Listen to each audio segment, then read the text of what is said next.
Hey, hey, Blue Table fans. Yeah. All right, let's take a look. That beautiful face that you know and love. This is off the beaten track. I started cooking Indian food. Oh yeah, I love it. I've loved Indian food ever since I've been acquainted with it. I think like 8 years ago, and I was watching Red Dwarf, and the main character in there, Dave Lister, he likes chicken vindaloo. So I'm thinking, what's chicken vindaloo? I look it up, find out it's Indian. I go to an Indian restaurant. I order the chicken vindaloo, extra mild, and so it was delicious. I was hooked. Love Indian food, and of course the Americanized version. I have actually had proper Indian food served by an Indian woman, and like all authentic, and that was pretty awesome too. So let's take a look at the spices that I bought. Yeah, I want to show you my spices. So anyway, cumin, and by the way, I got them in like all sorts of different sizes and brands and stuff, and I wish I hadn't, because the OCD in me really wants, you know, really wants them to all be the same. The other thing is, mind the diameter of the opening there, because some of these I can get my teaspoon measure into it, like this one, and some of them I can't because they're smaller, so not as good. So first spice I picked up is cumin, and this, if you smell it, I wish you could smell what I'm smelling. This, if you smell this, you'll be like, aha, that's the Indian food smell. So cumin's really strong.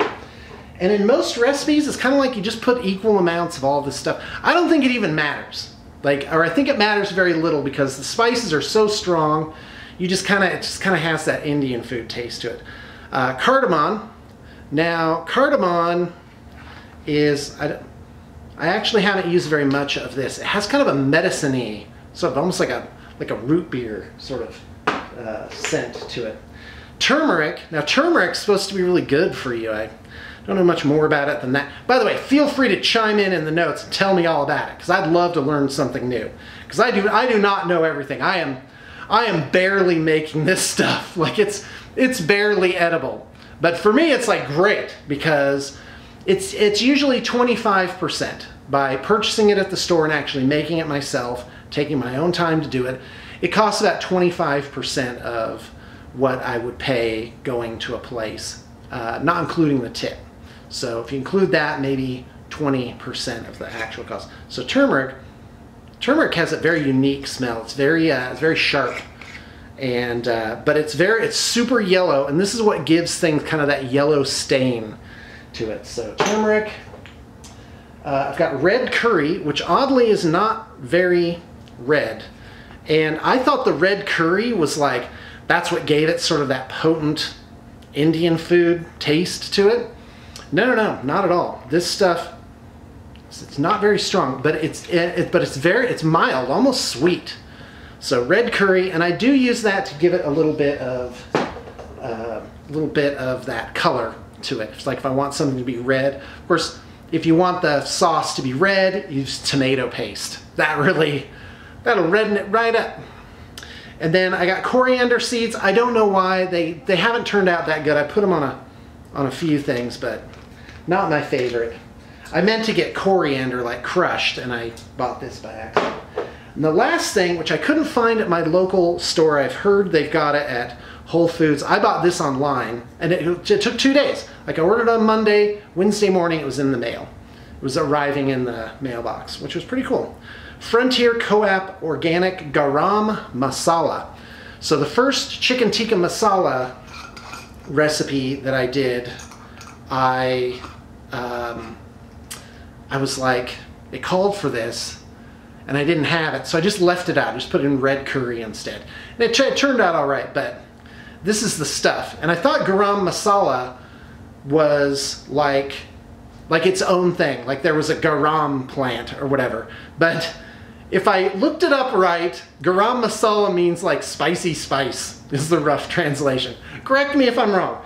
So looking at the ingredients, it's got cardamom, cinnamon, cloves, cumin, black pepper, and coriander. So, and if you smell this stuff, if you smell it, that's the Indian foods. Like this garam masala is the most Indian food smelling out of all these things, where I'm like, oh yeah, that's it. That's what gives it that smell and taste. So I'm a huge fan of garam masala now. I've tried it just putting a little bit like on scrambled eggs, you know, but I don't know. It's rough. It's to like mix it with other things. I'm not expert enough to do that yet. So anyway, just thought I'd show you my Indian spices. I'm totally stoked. I've made chicken tikka masala twice. Last night I made chicken tikka masala, saag paneer. Saag is like spinach sauce. Paneer is like a queso fresco type cheese. Although I did try and sear it like cubes of this cheese, but it just started melting into one big puddle, and I was like, oh, better get that out of there.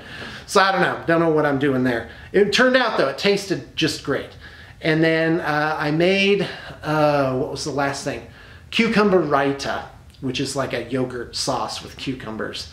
And that's, raita, I would highly recommend it because raita will kill that heat. So if you're putting spices in, make sure you have a bowl of raita to kind of clear your palate. And that's what I think the raita is for. That's my guess. But again, total amateur here. I'm just having a good time. So anyway, there you go. Thanks for tuning in.